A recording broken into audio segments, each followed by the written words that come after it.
Ladies and gentlemen, distinguished guests, it's a great pleasure once again to address investors, Ugandans and friends of Uganda at the 10th anniversary of the Uganda-UK Investment Convention.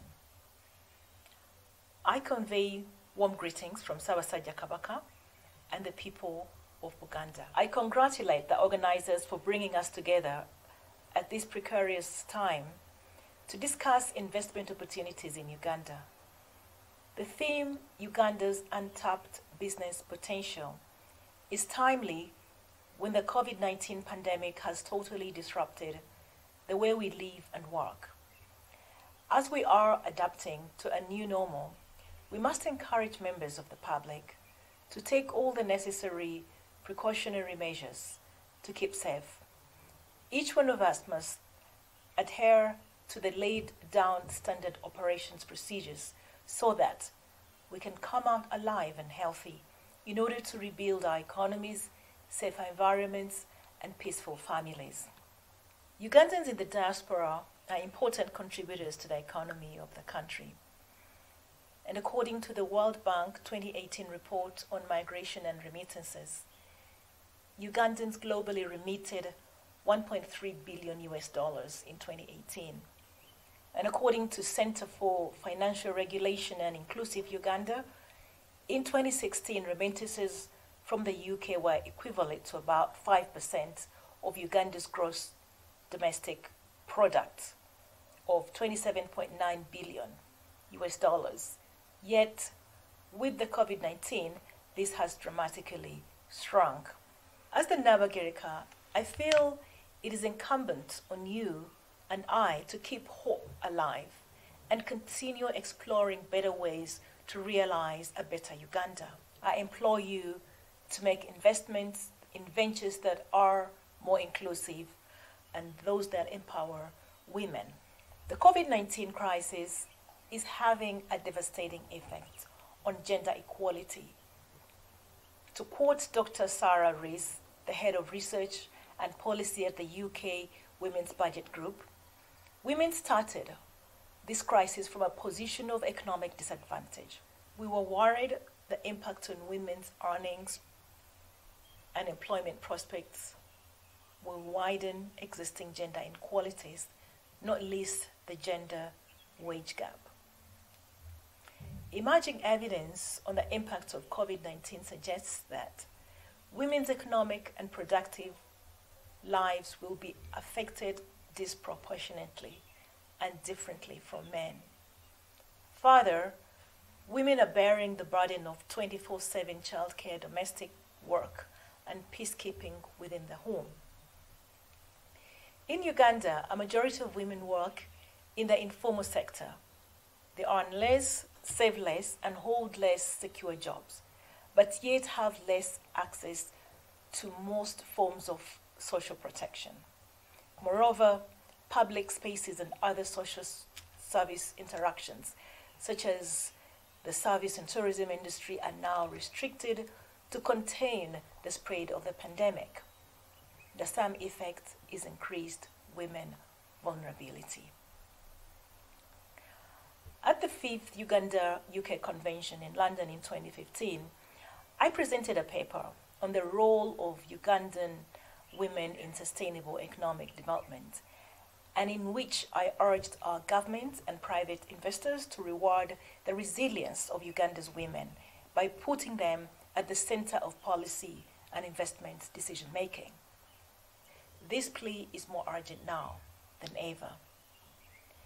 In fairness, support measures in response to COVID-19 need to go beyond the formal sector to include the informal, part-time, and seasonal workers, most of whom are women.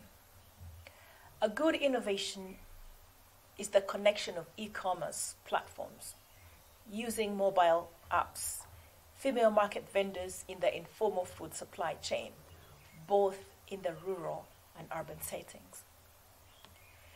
Now, over 60% of those who have signed up to use these platforms are women, young women and persons with disabilities. E-commerce is a powerful way to drive growth, boost trade, and create jobs. However, many developing countries, including Uganda, are still lagging behind. The startup culture in Uganda is growing, with many online businesses experiencing growth. A considerable number of these digital-based businesses are run by women. And according to Disrupt Africa in 2019, investments in African tech startups rose to 61%, totaling to about $492 million. The World Bank reported that Uganda had 16 tech hubs where entrepreneurs collaborated in 2018. The third edition of the MasterCard Index of Women Entrepreneurs ranked Uganda among the top 3 out of the 58 markets evaluated around the world. The majority of women-owned enterprises in Uganda are concentrated in the trade sector, accommodation rentals, and food supply services. Many women successfully traded in the textiles and clothing industry by exporting the Chikoi, a multi-purpose East African cloth, to Ghana. The female share of all businesses is lowest in agribusiness, fishing, transport, storage, and information and communication technology. Although non-traditional agriculture exports offer opportunities for Ugandan women farmers, many are unable to exploit their full potential in this area. Women are usually hesitant to borrow money from banks or microfinance institutions because of the long and technical process involved, as well as lack of security. Investment from private entities of individuals would provide opportunity for a large number of women to access capital, to enable women overcome the barriers that hold them back from being highly successful entrepreneurs. Now, these include, but not limited to, investment capital, to hard-hit, feminized sectors like the hospitality industry and leisure or tourism sector. Advice on growing and reaching new markets, affirmative action in public procurement and women-owned businesses, and support to more female entrepreneurs to transition to e-commerce platforms and opportunities, for example, in agri-tech.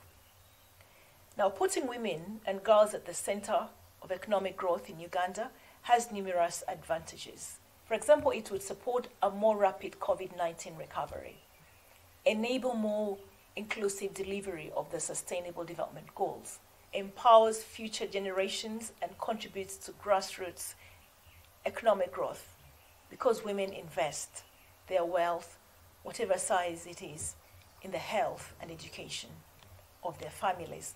Long-standing cultural institutions such as the Kingdom of Buganda have continued to play a positive role in promoting women to achieve sustainable development in Uganda through economic empowerment. Using holistic approaches to empowering young women in leadership roles, social skills, and economic production, we cultural institutions are contributing to the transformation that unleashes the presently constrained half of the population to production, wealth, and prosperity.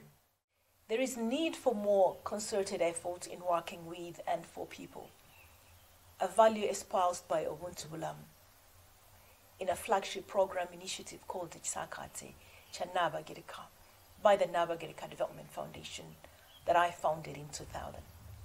Ladies and gentlemen, I trust that this convention will translate into measurable and sustainable prosperity for all Ugandans and especially women. I wish you all fruitful deliberations and may God bless you. Thank you very much for listening.